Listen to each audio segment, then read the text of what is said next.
Welcome to the wet coast of British Columbia. Yeah, it's raining. What's new? Look at this. We have the brand new Honda Pilot TrailSport trim. And you know what? This is the most capable off-road SUV in the entire Honda lineup. However, this is a trim that I wouldn't buy. You might, but not for me. Let's find out why.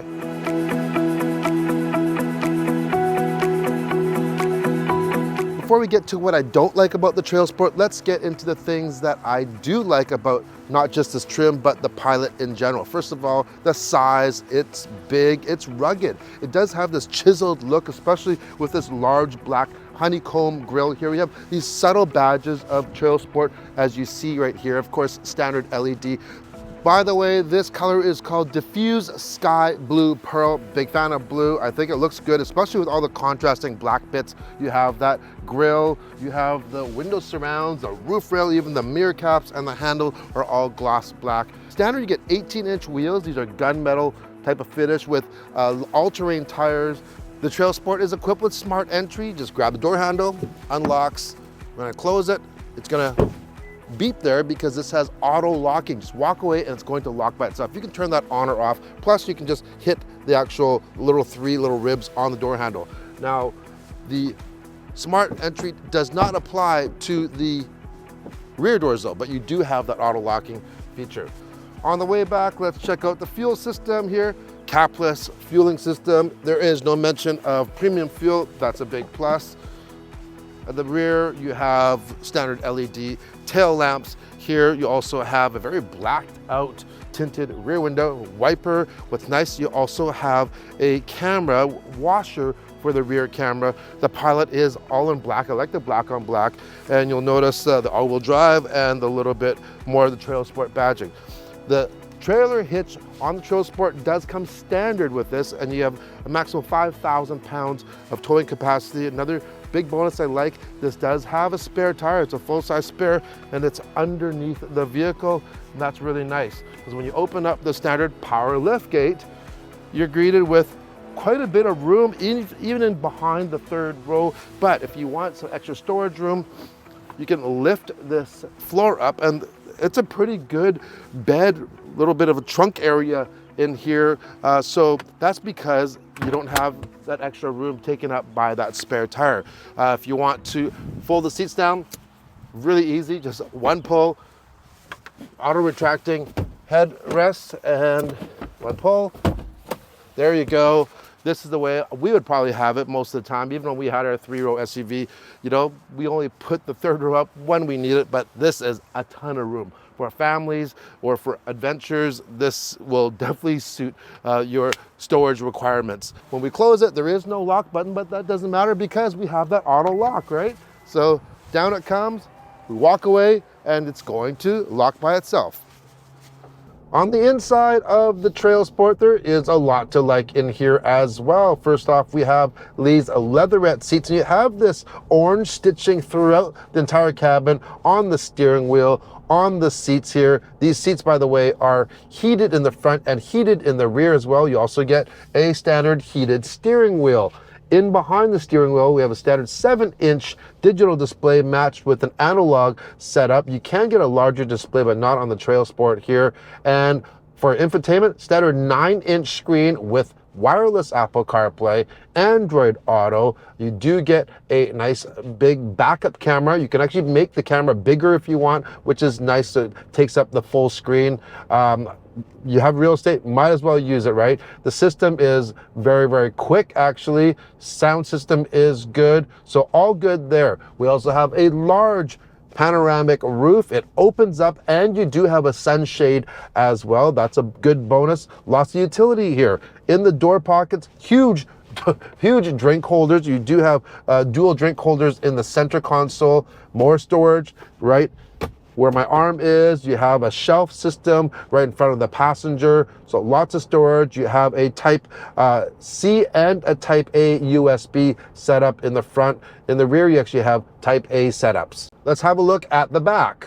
In the back, you have ample storage in the door panels, just like the front. You also have manual sun shades here. Checking out the seats in the second row, these have 2 captain's seats. There's almost a stepping pad type of thing to get into the rear seats, but there is a one-touch method as well. Seat back pockets have lots of storage, plus a separate pocket there for your cell phone, your mobile device. Very, very nice. Check out the flat floor, completely flat. You'll see this TrailSport has standard heated rear seats and climate control in the rear. There is a 115 volt outlet as well as 2 USB. They are type A though. Another thing I'm not a huge fan of on the TrailSport for our family, that's for sure, is we mentioned this does have the 2 buckets in the second row and you have room for 3 in the back. It's going to be tight back there. But if you go to the touring model above, it comes as an 8-passenger vehicle. So you get a bench seat in the second row. A lot of people want that extra person capacity. And the nice thing about it is that on that bench, you can remove the middle seat and there's a place to store it in the back. So you kind of get the best of both worlds. Sure, you might not get the nice armrest like you do here, kind of the captain seat experience, but you do have the option of going either 7 or 8 passenger seating. Okay, getting into the back. All right, getting to the back, you can go through the center if you want. There are 3 seats back here. This middle one is really, really narrow though. If you were to go into the side seats, actually, this seat is set where it's all the way back and my knees are really not touching. And I have headroom. You're kind of really upright, but this is definitely ample room for 2 people. 3, it would be pretty tight. But you do have cup holders, your own air vents, no USBs back here though. And to get in or out, you have a one-touch button. We're just going to hit that. There you go. And then you just get out.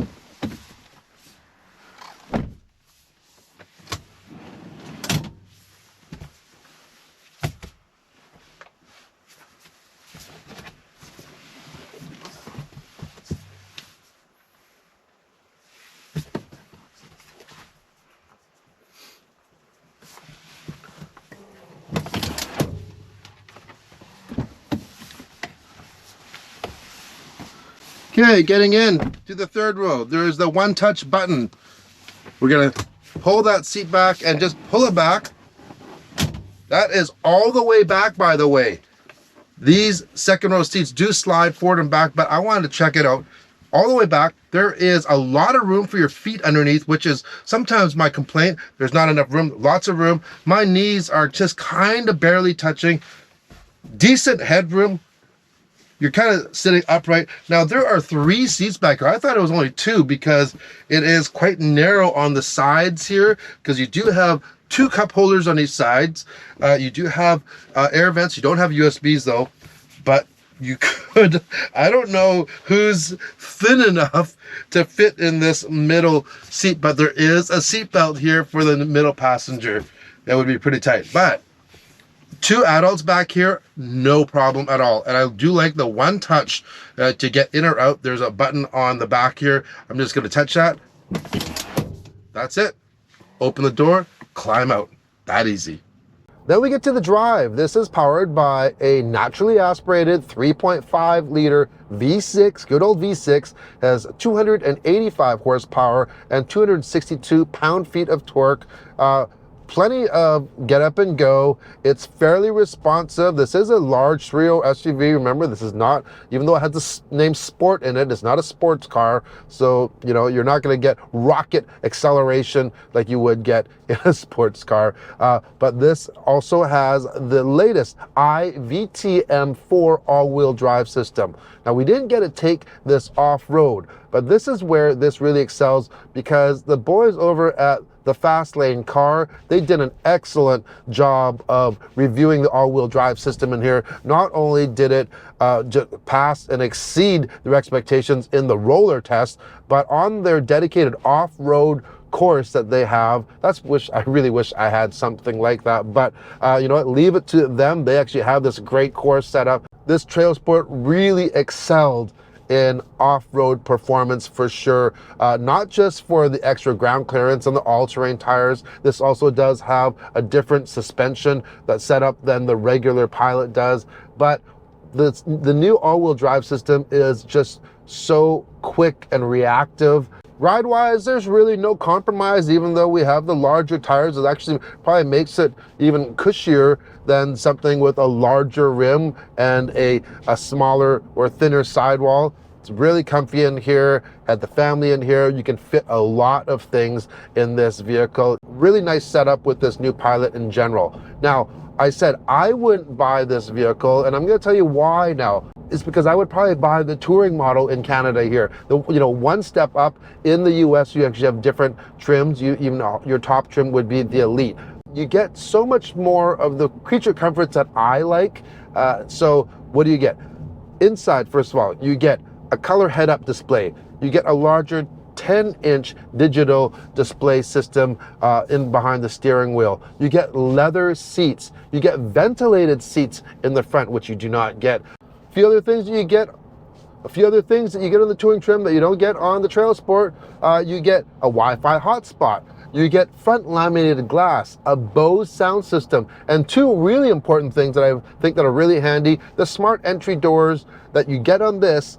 Remember I said they're only on the front doors? Well, on the touring, you get them for front and rear doors, so you can grab any door handle and it's going to unlock. Love that. And the standard power tailgate on the touring gets the hands-free option, which this doesn't have. So you get all of that for about $3,500 difference. I think that's very, very reasonable. And that's why I said that I would not buy the TrailSport. That doesn't mean that it's not right for you, because if you find yourself off the beaten path more often than not, or maybe you have a very active lifestyle and you find yourself needing more ground clearance, going off-road more, this thing is more than capable than most vehicles in its class for sure. So yeah, go for this. But if you don't need that type of off-road capability like myself, I would go for the one with, more bells and whistles. Drive mode wise, we have, of course, sport. We have econ, snow mode, trail mode, sand mode, and tow mode. As we mentioned, this has a 5,000 pound towing capacity.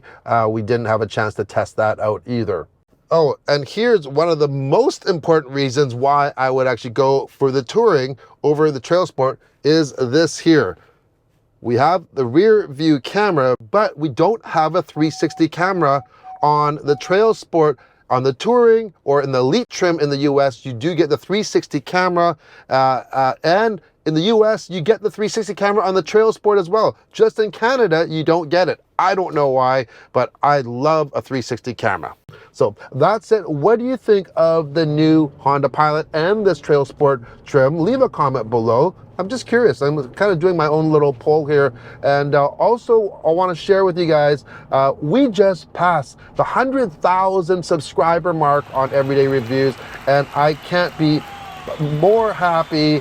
Really want to thank all of you for supporting this channel over all these years. It's been a long haul, and there's going to be a lot more to come. When we get that special plaque, we're going to do some giveaways. There's going to be some special content, so make sure, stay tuned for that. Like and subscribe if you haven't already. We'll see you on the next Everyday Review. Cheers.